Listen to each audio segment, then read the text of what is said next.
The Blue Room by Lettice Galbraith and read by Chris Halton. It happened twice in my time. It will never happen again, they say, since Miss Eristown, Mrs. Arthur that is now, and Mr. Calder Maxwell between them found out the secret of the haunted room and laid the ghost. For ghost it was, though at the time Mr. Maxwell gave it another name. Latin, I fancy, but all I can remember about it now is that it somehow reminded me of poultry rearing. I am the housekeeper at Mertown Towers, as my aunt was before me, and her aunt before her.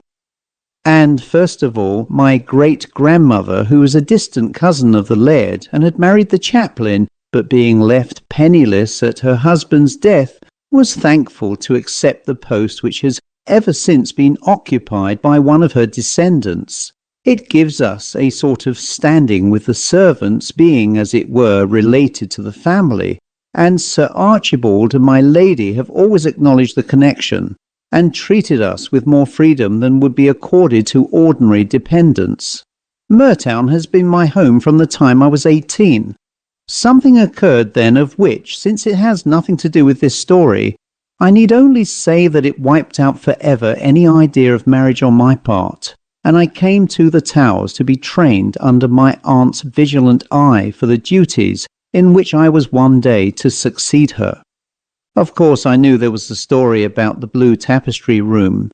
Everyone knew that, though the old laird had given strict orders that the subject should not be discussed among the servants, and always discouraged any allusion to it on the part of his family and guests. But there is a strange fascination about everything connected with the supernatural, and orders or no orders, people, whether gentle or simple, will try to gratify their curiosity.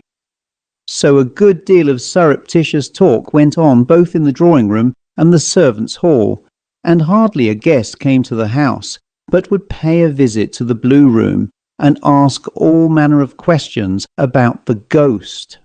The odd part of the business was that no one knew what the ghost was supposed to be, or even if there were any ghost at all. I tried hard to get my aunt to tell me some details of the legend, but she always reminded me of Sir Archibald's orders, and added that the tale most likely started with the superstitious fancy of people who lived long ago and were very ignorant, because a certain Lady Barbara Mertown had died in that room. I reminded her that people must have died at some time or other in pretty nearly every room in the house, and no one had thought of calling them haunted, or hinting that it was unsafe to sleep there. She answered that Sir Archibald himself had used the Blue Room, and one or two other gentlemen who had passed the night there for a wager, and they had neither seen nor heard anything unusual. For her part, she added, she did not hold with people wasting their time thinking of such folly, when they had much better be giving their minds to their proper business. Somehow her professions of incredulity did not ring true, and I wasn't satisfied, though I gave up asking questions. But if I said nothing I thought the more, and often when my duties took me to the Blue Room, I would wonder why, if nothing had happened there, and there was no real mystery, the room was never used. It had not even a mattress on the fine carved bedstead, which was only covered by a sheet to keep it from the dust. And then I would steal into the portrait gallery to look at the great picture of the Lady Barbara, who had died in the full bloom of her youth, no one knew why, for she was just found one morning stiff and cold, stretched across that fine bed under the blue tapestried canopy. She must have been a beautiful woman with her great black eyes and splendid auburn hair, though I doubt her beauty was all on the outside, for she had belonged to the gayest set of the court, which was none too respectable in those days, if half the tales one hears of it are true. And indeed a modest lady would hardly have been painted in such a dress, all slipping off her shoulders, and so thin that one can see right through the stuff.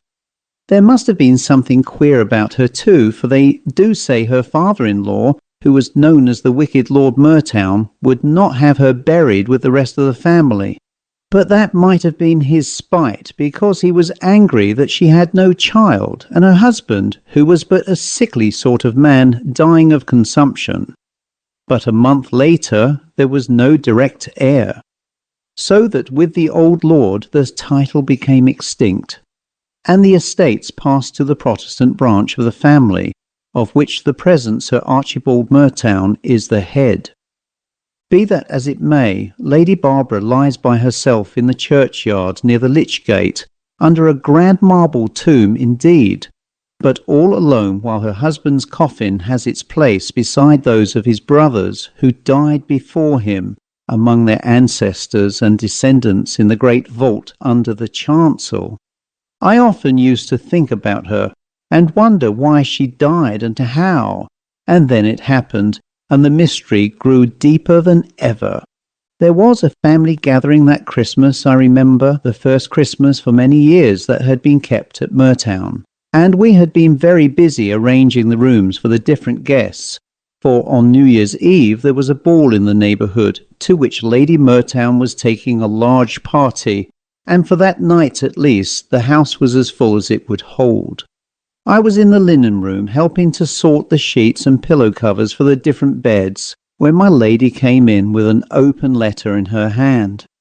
She began to talk to my aunt in a low voice, explaining something which seemed to have put her out, for when I returned from carrying a pile of linen to the head housemaid, I heard her say, "It is too annoying to upset all one's arrangements at the last moment. Why couldn't she have left the girl at home and brought another maid, who could be squeezed in somewhere without any trouble?"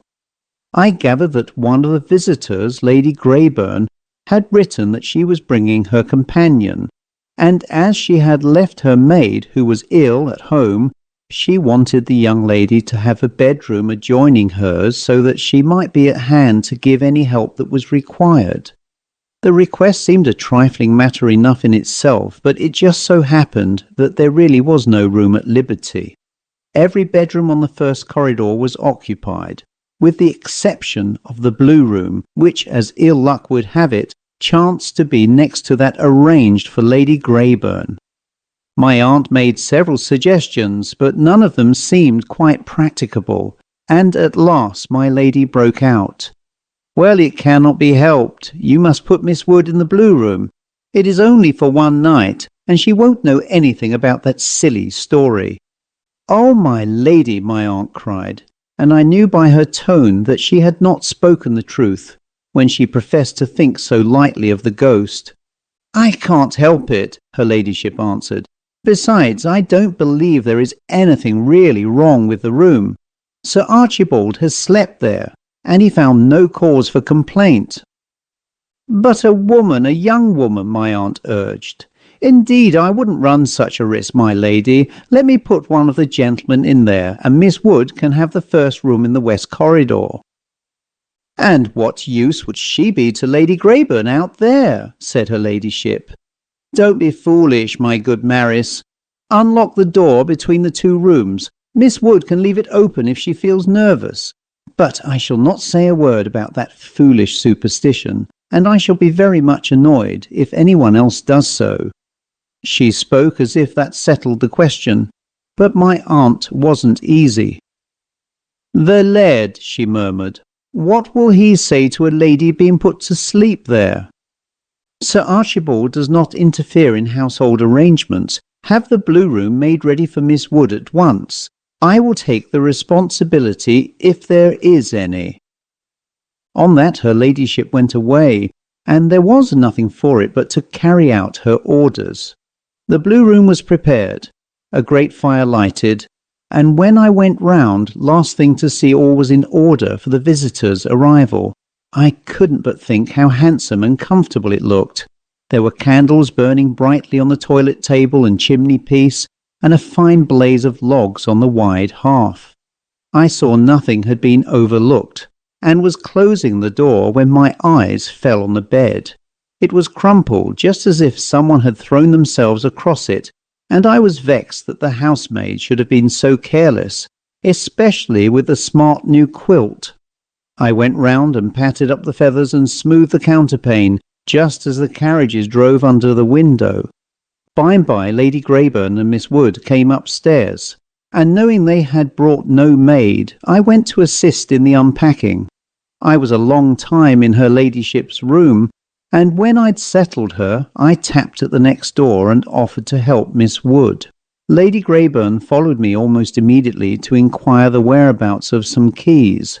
She spoke very sharply, I thought, to her companion, who seemed a timid, delicate slip of a girl, with nothing noticeable about her except her hair, which was lovely, pale golden, and heaped in thick coils all round her small head.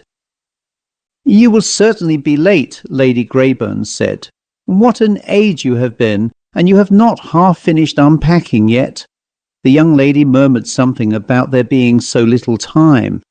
"You have had time to sprawl on the bed instead of getting ready," was the retort, and as Miss Wood meekly denied the imputation, I looked over my shoulder at the bed and saw there the same strange indentation I had noticed before.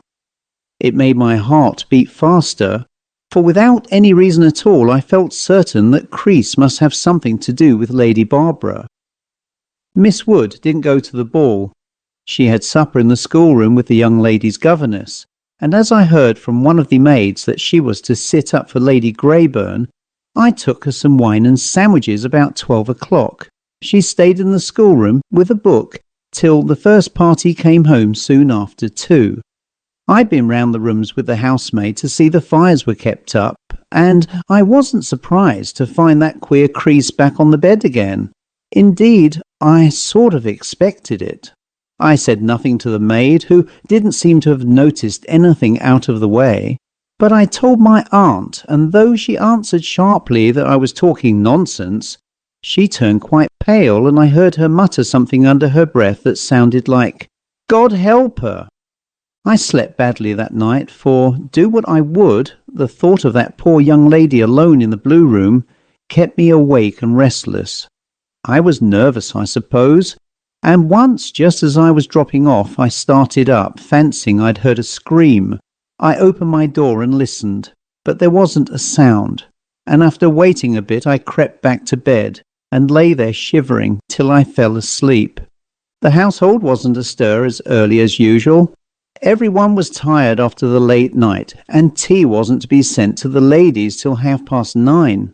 My aunt said nothing about the ghost, but I noticed she was fidgety and asked almost first thing if anyone had been to Miss Wood's room.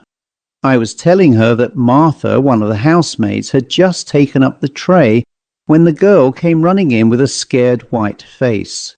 "For pity's sake, Mrs. Marish," she cried, "come to the blue room. Something awful has happened." My aunt stopped to ask no questions. She ran straight upstairs, and as I followed, I heard her muttering to herself, "I knew it, I knew it. Oh Lord, what will my lady feel like now? If I live to be 100, I shall never forget that poor girl's face." It was just as if she'd been frozen with terror. Her eyes were wide open and fixed, and her little hands clenched in the coverlet on each side of her, as she lay across the bed in the very place where that Crease had been. Of course the whole house was aroused. Sir Archibald sent one of the grooms post-haste for the doctor, but he could do nothing when he came. Miss Wood had been dead for at least 5 hours. It was a sad business. All the visitors went away as soon as possible, except Lady Greyburn, who was obliged to stay for the inquest. In his evidence, the doctor stated death was due to failure of heart's action, occasioned possibly by some sudden shock, and though the jury did not say so in their verdict, it was an open secret that they blamed her ladyship for permitting Miss Wood to sleep in the haunted room. No one could have reproached her more bitterly than she did herself, poor lady, and if she had done wrong, she certainly suffered for it, for she never recovered from the shock of that dreadful morning and became more or less of an invalid till her death 5 years later. All this happened in 1840 blank. It was 50 years before another woman slept in the blue room, and 50 years had brought with them many changes. The old laird was gathered to his fathers, and his son, the present Sir Archibald, reigned in his stead. His sons were grown men, and Mr. Charles the eldest married, with a fine little boy of his own. My aunt had been dead many a year, and I was an old woman, though active and able as ever to keep the maids up to their work. They take more looking after now, I think, than in the old days before there was so much talk of education, and when young women who took service thought less of dress and more of dusting. Not but what education is a fine thing in its proper place, that is, for gentlefolk. If Miss Eristown now hadn't been the clever, strong-minded young lady she is, she'd never have cleared the blue room of its terrible secret, and lived to make Mr. Arthur the happiest man alive.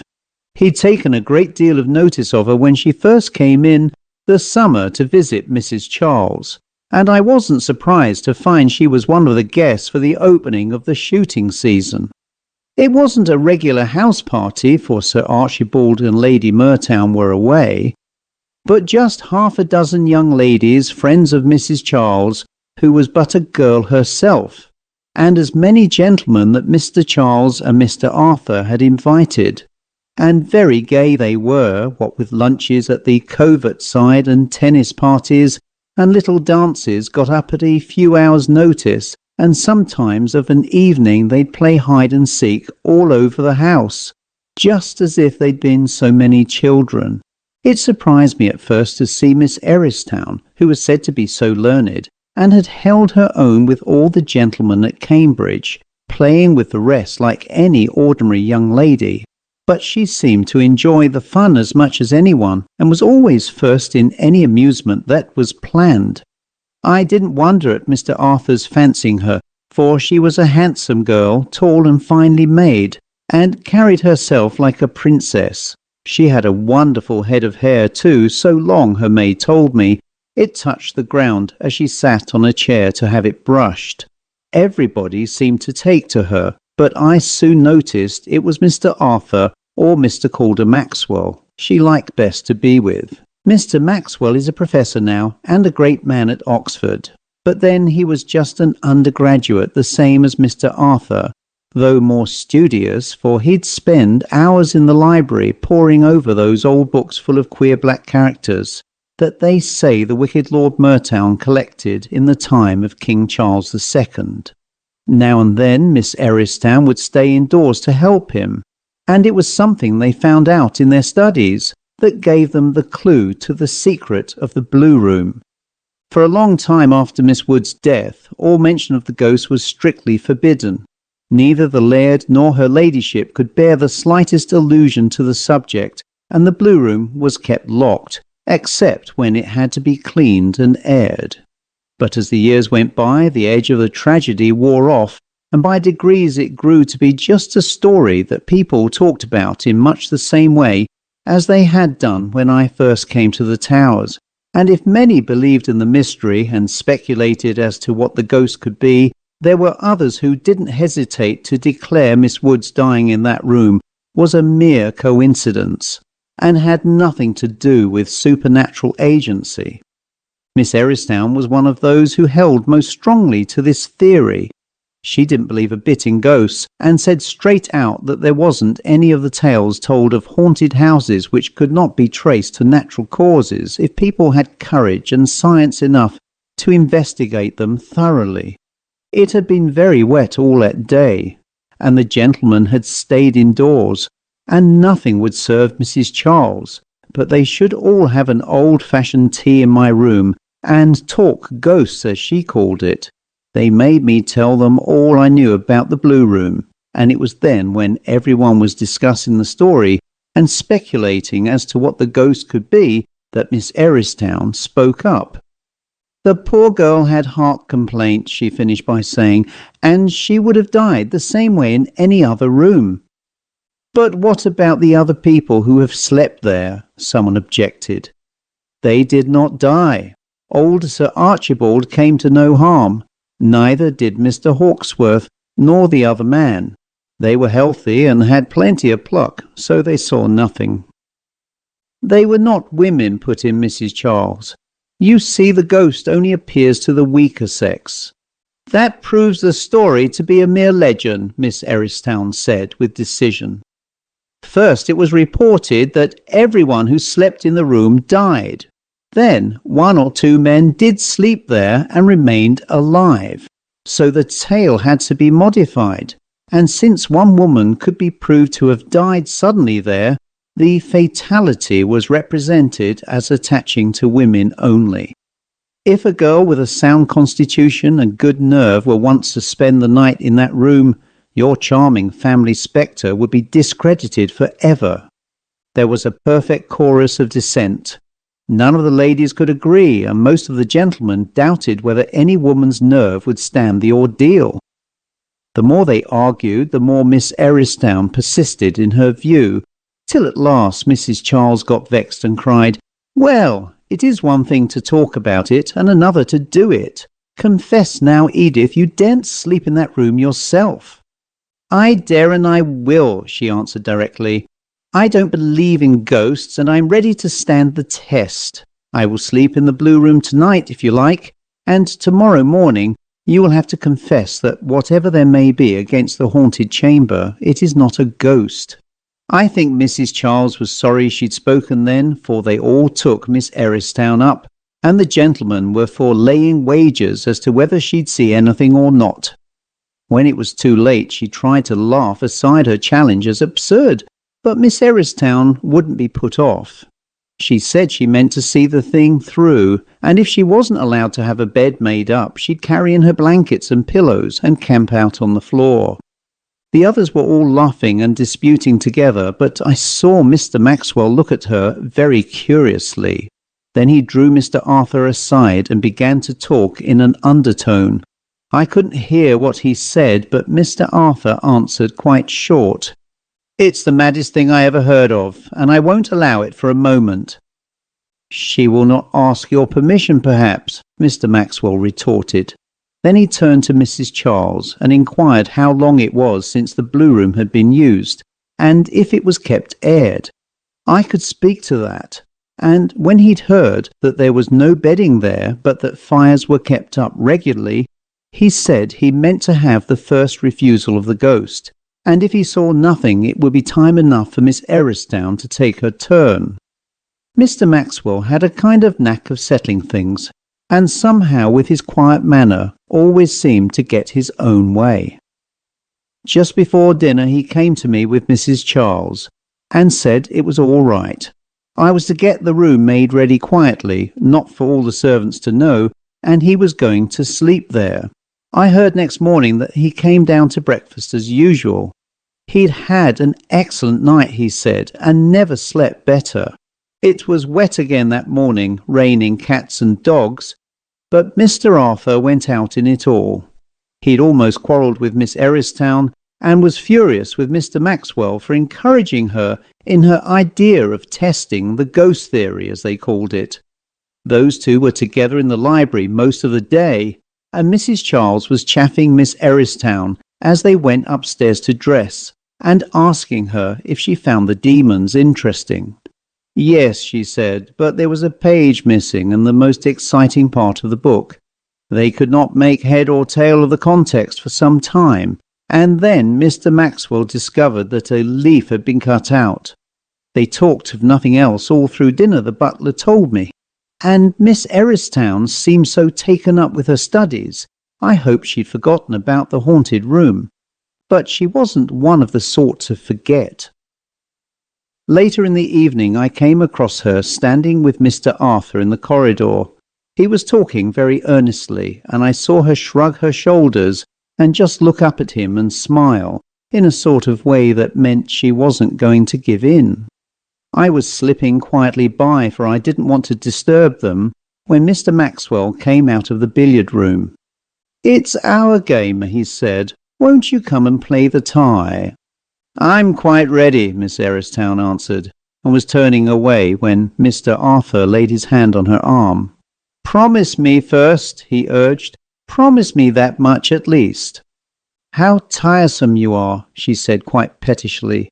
"Very well, then I promise. And now, please don't worry me any more." Mr. Arthur watched her go back to the billiard room with his friend, and he gave a sort of groan. Then he caught sight of me and came along the passage. "She won't give it up," he said, and his face was quite white. "I've done all I can. I'd have telegraphed to my father, but I don't know where they'll stay in Paris. And anyway, there'd be no time to get an answer. Mrs. Maris, she's going to sleep in that damn room, and if anything happens to her, He broke off short and threw himself onto the window seat, hiding his face in his folded arms. I could have cried for sympathy with his trouble. Mr. Arthur has always been a favourite of mine, and I felt downright angry with Miss Eristown for making him so miserable just out of a bit of bravado. "I think they are all mad," he went on presently. "Charlie ought to have stopped the whole thing at once, but Kate and the others have talked him round. He professes to believe there's no danger, and Maxwell has got his head full of some rubbish he has found in those beastly books on demonology, and he's backing her up. She won't listen to a word I say. She told me point blank she'd never speak to me again if I interfered. She doesn't care a hand for me, I know that now, but I can't help it. I'd give my life for her." I did my best to comfort him, saying Miss Eristown wouldn't come to any harm, but it wasn't a bit of use, for I didn't believe in my own assurances. I felt nothing but ill could come of such tempting of Providence, and I seemed to see that other poor girl's terrible face as it had looked when we found her dead in that wicked room. However, it is a true saying that a wilful woman will have her way, and we could do nothing to prevent Miss Eristown's risking a life. But I made up my mind to one thing. Whatever other people might do, I wasn't going to bed that night. I'd been getting the winter hangings into order, and the upholsteress had used the little boudoir at the end of the long corridor for her work. I made up the fire, brought in a fresh lamp, and when the house was quiet, I crept down and settled myself there to watch. It wasn't 10 yards from the door of the blue room, and over the thick carpet I could pass without making a sound, and listen at the keyhole. Miss Eristown had promised Mr. Arthur she would not lock her door. It was the one concession he'd been able to obtain from her. The ladies went to their rooms about 11, but Miss Eristown stayed talking to Mrs. Charles for nearly an hour while her maid was brushing her hair. I saw her go to the blue room, and by Louise left her, and all was quiet. It must have been 1:30 before I thought I heard something moving outside. I opened the door and looked out, and there was Mr. Arthur standing in the passage. He gave a start when he saw me. "You are sitting up," he said, coming into the room. "Then you do believe there is evil work on hand tonight. The others have gone to bed, but I can't rest. It's no use my trying to sleep. I meant to stay in the smoking room, but it is so far away I couldn't hear there even if she called for help. I've listened at the door. There isn't a sound. Can't you go in and see if it's all right? Oh, Maris, if she should—" I knew what he meant, but I wasn't going to admit that possible, yet. "I can't go into a lady's room without any reason," I said. "But I've been to the door every few minutes for the last hour and more." It wasn't till 12:30 that Miss Eristown stopped moving about, and I don't believe, Mr. Arthur, that God will let harm come to her without giving those that care for her some warning. I mean to keep on listening, and if there's the least hint of anything wrong, why, I'll go to her at once, and you are at hand to help. I talked to him a bit more till he seemed more reasonable, and then we sat there waiting, hardly speaking a word, except when, from time to time, I went outside to listen. The house was deathly quiet. There was something terrible, I thought, in the stillness. Not a sign of life anywhere, save just in the little boudoir, where Mr. Arthur paced up and down, or sat with a strained look on his face, watching the door. As 3 o'clock struck, I went out again. There is a window in the corridor, angle for angle with the boudoir door. As I passed, someone stepped from behind the curtains, and a voice whispered, "Don't be frightened, Mrs. Maris. It is only me, Calder Maxwell. Mr. Arthur is there, isn't he?" He pushed open the boudoir door. "May I come in?" he said softly. "I guessed you'd be about, Murtown. I'm not at all afraid myself, but if there is anything in that little legend, it is as well for some of us to be on hand. It was a good idea of yours to get Mrs. Maris to keep watch with you." Mr. Arthur looked at him as black as thunder. "If you didn't know there was something in it," he said, "you wouldn't be here now, and knowing that, you're nothing less than a blackguard for egging that girl on to risk her life for the sake of trying to prove your insane theories. You are no friend of mine after this, and I'll never willingly see you or speak to you again." I was fairly frightened at his words and for how Mr. Maxwell might take them, but he just smiled and lighted a cigarette, quite cool and quiet. "I'm not going to quarrel with you, old chap," he said. "You're a bit on the strain tonight, and when a man has nerves he mustn't be held responsible for all his words." Then he turned to me. "You're a sensible woman, Mrs. Maris, and a brave one too, I fancy. If I stay here with Mr. Arthur, will you keep close outside Miss Eristown's door? She may talk in her sleep quietly, that's of no consequence. But if she should cry out, go in at once. At once, you understand, we shall hear you and follow immediately." At that Mr. Arthur was on his feet. "You know more than you pretend," he cried. "You slept in that room last night. By heaven, if you've played any trick on her, I'll—" Mr. Maxwell held the door open. "Will you go, please, Mrs. Maris?" he said in his quiet way. "Murtown, don't be a damn fool." I went as he told me, and I give you my word I was all ears, for I felt certain Mr. Maxwell knew more than we did, and that he expected something to happen. It seemed like hours, though I know now it could not have been more than a quarter of that time, before I could be positive someone was moving behind that closed door. At first I thought it was only my own heart, which was beating against my ribs like a hammer, but soon I could distinguish footsteps, and a sort of murmur like someone speaking continuously, but very low. Then a voice, it was Miss Eristown's this time, said, "No, it is impossible. I am dreaming. I must be dreaming." There was a kind of rustling as though she were moving quickly across the floor. I had my fingers on the handle, but it seemed as if I'd lost power to stir. I could only wait for what might come next. Suddenly she began to say something out loud. I could not make out the words, which didn't sound like English, but almost directly she stopped short. "I can't remember any more," she cried in a troubled tone. "What shall I do? I can't— There was a pause. Then, "No, no," she shrieked. "Oh, Arthur, Arthur!" At that my strength came back to me, and I flung open the door. There was a night lamp burning on the table, and the room was quite light. Miss Eristown was standing by the bed. She seemed to have backed up against it. Her hands were down at her sides, her fingers clutching at the quilt. Her face was white as a sheet, and her eyes staring wide with terror, as well they might. I know I never had such a shock in my life, for, if it was my last word, I swear there was a man standing close in front of her. He turned and looked at me as I opened the door, and I saw his face as plain as I do here. He was young and very handsome, and his eyes shone like an animal's when you see them in the dark. "Arthur!" Miss Eristown gasped again, and I saw she was fainting. I sprang forward and caught her by the shoulders, just as she was falling back on the bed. It was all over in a second. Mr. Arthur had her in his arms, and when I looked up there were only us four in the room, for Mr. Maxwell had followed on Mr. Arthur's heels, and was kneeling beside me with his fingers on Miss Eristown's pulse. "It's only a faint," he said. "She'll come round directly.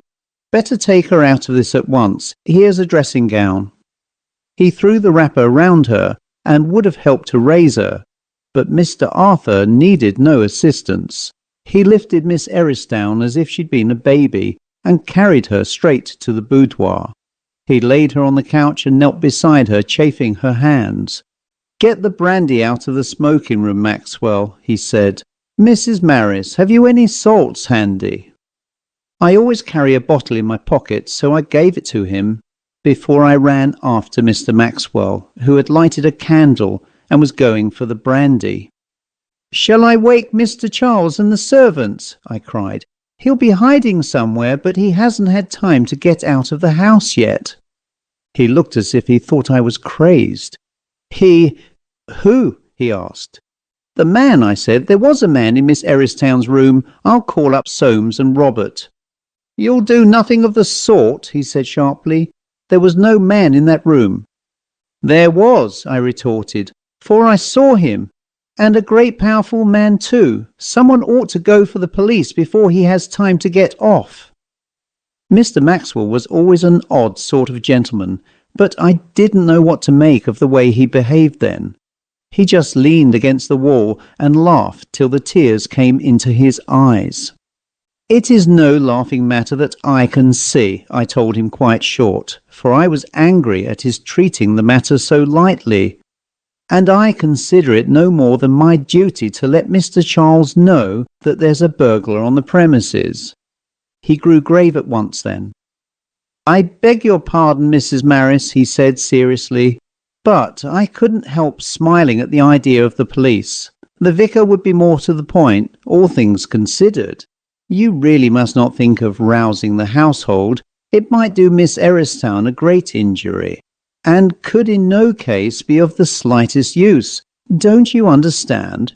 It was not a man at all you saw. It was it was what haunts the Blue Room. Then he ran downstairs, leaving me fairly dazed, for I'd made so sure what I'd seen was a real man that I'd clean forgotten all about the ghost. Miss Eristown wasn't long regaining consciousness. She swallowed the brandy we gave her like a lamb, and sat up bravely, though she started at every sound, and kept her hand in Mr. Arthur's like a frightened child. It was strange seeing how independent and stand-off she'd been with him before, but she seemed all the sweeter for the change. It was as if they'd come to an understanding without any words, and indeed he must have known she had cared for him all along when she called out his name in her terror. As soon as she'd recovered herself a little, Mr. Maxwell began asking questions. Mr. Arthur would have stopped him, but he insisted that it was of the greatest importance to hear everything while the impression was fresh. And when she had got over the first effort, Miss Eristown seemed to find relief in telling her experience. She sat there with one hand in Mr. Arthur's while she spoke, and Mr. Maxwell wrote down what she said in his pocket-book. She told her she went to bed quite easy, for she wasn't the least nervous, and being tired she soon dropped off to sleep. Then she had a sort of dream, I suppose, for she thought she was in the same room, only differently furnished, all but the bed. She described exactly how everything was arranged. She had the strangest feeling, too, that she was not herself but someone else, and that she was going to do something. Something that must be done, though she was frightened to death all the time and kept stopping to listen at the inner door, expecting someone would hear her moving about and call out for her to go to them. That in itself was queer, for there was nobody sleeping in the adjoining room. In her dream she went on to say she saw a curious little silver brazier, the one that stands in a cabinet in the picture gallery, a fine example of Cinquecento work, I think I've heard my lady call it, and this she remembered holding in her hands a long time before she set it on a little table beside the bed.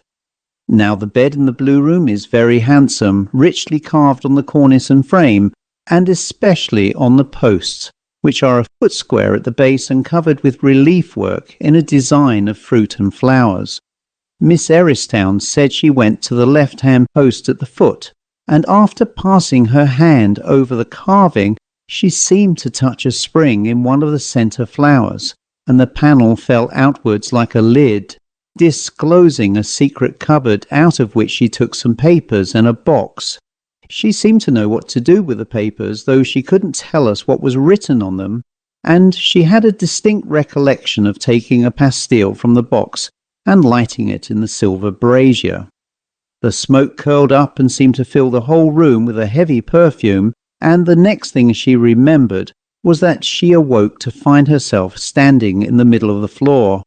And what I had seen when I opened the door was there. She turned quite white when she came to that part of the story and shuddered. "I couldn't believe it," she said. "I tried to think I was still dreaming, but I wasn't. It was real, and it was there, and oh, it was horrible." She hid her face against Mr. Arthur's shoulder. Mr. Maxwell sat, pencil in hand, staring at her. "I was right then," he said. "I felt sure I was, but it seemed incredible." "It is incredible," said Miss Eristown. "But it is true, frightfully true. When I realized that I was awake, that it was actually real. I tried to remember the charge, out of the Office of Exorcism, but I couldn't get through it. The words went out of my head. I felt my willpower failing. I was paralyzed, as though I could make no effort to help myself, and then I—" She looked at Mr. Arthur and blushed all over her face and neck. "I thought of you and I called. I had a feeling that you would save me." Mr. Arthur made no more ado about us than if we'd been a couple of dummies. He just put his arms round her and kissed her, while Mr. Maxwell and I looked the other way. After a bit, Mr. Maxwell said, "One more question, please. What was it like?" She answered after thinking for a minute. "It was like a man, tall and very handsome. I have an impression that its eyes were blue and very bright." Mr. Maxwell looked at me inquiringly, and I nodded. "And dressed?" he asked. She began to laugh almost hysterically. "It sounds too insane for words, but I am almost positive it wore ordinary evening dress." "It is impossible," Mr. Arthur cried. "You were dreaming the whole time. That proves it." "It doesn't," Mr. Maxwell contradicted. "They usually appeared in the costume of the day. You'll find that stated particularly both by Scott and Glanville. Springer gives an instance too. Besides, Mrs. Maris thought it was a burglar, which argues that the manifestation was objective and presented no striking peculiarity in the way of clothing." "What?" Miss Eristown exclaimed. "You saw it too?" I told her exactly what I had seen. My description tallied with hers in everything but the white shirt and tie, which from my position at the door I naturally should not be able to see. Mr. Maxwell snapped the elastic round his notebook. For a long time he sat silently staring at the fire. "It is almost past belief," he said at last, speaking half to himself, "that such a thing could happen at the end of the 19th century, in these scientific, rationalistic times that we think such a lot about, we, who look down from our superior intellectual height on the benighted superstitions of the Middle Ages." He gave an odd little laugh. "I'd like to get to the bottom of this business. I have a theory, and in the interests of psychical research and common humanity, I'd like to work it out. Miss Eristown, you ought, I know, to have rest and quiet, and it is almost morning. But will you grant me one request? Before you are overwhelmed with questions, before you are made to relate your experience, till the impression of tonight's adventure loses edge and clearness, will you go with Murtown and myself to the Blue Room and try to find the secret panel?" "She shall never set foot inside that door again," Mr. Arthur began hotly. But Miss Eristown laid a restraining hand on his arm. "Wait a moment, dear," she said gently. "Let us hear Mr. Maxwell's reasons. Do you think," she went on, "that my dream had a foundation, in fact, that something connected with that dreadful thing is really concealed about the room?" "I think," he answered, "that you hold the clue to the mystery, and I believe, could you repeat the action of your dream and open the secret panel, you might remove forever the legacy of one woman's reckless folly. Only if it is to be done at all, it must be soon, before the impression has had time to fade." "It shall be done now," she answered. "I am quite myself again. Feel my pulse, my nerves are perfectly steady." Mr. Arthur broke out into angry protestations. She had gone through more than enough for one night, he said, and he wouldn't have her health sacrificed to Maxwell's whims. I have always thought Miss Eristown handsome, but never, not even on her wedding day, did she look so beautiful as then, when she stood up in her heavy white wrapper, with all her splendid hair loose on her shoulders. "Listen," she said, "if God gives us a plain work to do, we must do it at any cost. Last night I didn't believe in anything I could not understand. I was so full of pride in my own courage and common sense that I wasn't afraid to sleep in that room and prove the ghost was all superstitious nonsense. I have learned there are forces of which I know nothing, and against which my strength was utter weakness. God took care of me and sent help in time, and if he has opened a way by which I may save other women from the danger I escaped, I should be worse than ungrateful were I to shirk the task. Bring the lamp, Mr. Maxwell, and let us do what we can." Then she put both hands on Mr. Arthur's shoulders. "Why are you troubled?" she said sweetly. "You will be with me, and how can I be afraid? It never strikes me as strange now that burglaries and things can go on in a big house at night, and not a soul one whit the wiser. There were 5 people sleeping in the rooms on that corridor while we tramped up and down without disturbing one of them. Not but what we went as quietly as we could, for Mr. Maxwell made it clear that the less was known about the actual facts, the better. He went first, carrying the lamp, and we followed. Miss Eristown shivered as her eyes fell on the bed, across which that dreadful crease showed plain, and I knew she was thinking of what might have been, had help not been at hand. Just for a minute she faltered. Then she went bravely on and began feeling over the carved woodwork for the spring of the secret panel. Mr. Maxwell held the lamp close, but there was nothing to show any difference between that bit of carving and the other 3 posts.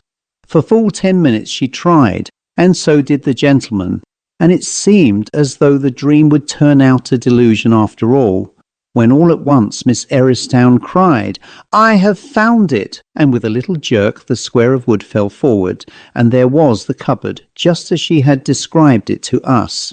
It was Mr. Maxwell who took out the things, for Mr. Arthur wouldn't let Miss Eristown touch them. There were a roll of papers and a little silver box. At the sight of the box she gave a sort of cry. "That is it," she said, and covered her face with her hands. Mr. Maxwell lifted the lid and emptied out 2 or 3 pastilles. Then he unfolded the papers, and before he had fairly glanced at the sheet of parchment covered with queer black characters, he cried, "I knew it, I knew it! It is the missing leaf!" He seemed quite wild with excitement. "Come along," he said. "Bring the light, Murtown. I always said it was no ghost, and now the whole thing is as clear as daylight. You see," he went on as we gathered round the table in the boudoir, "so much depended on there being an heir. That was the chief cause of the endless quarrels between old Lord Murtown and Barbara.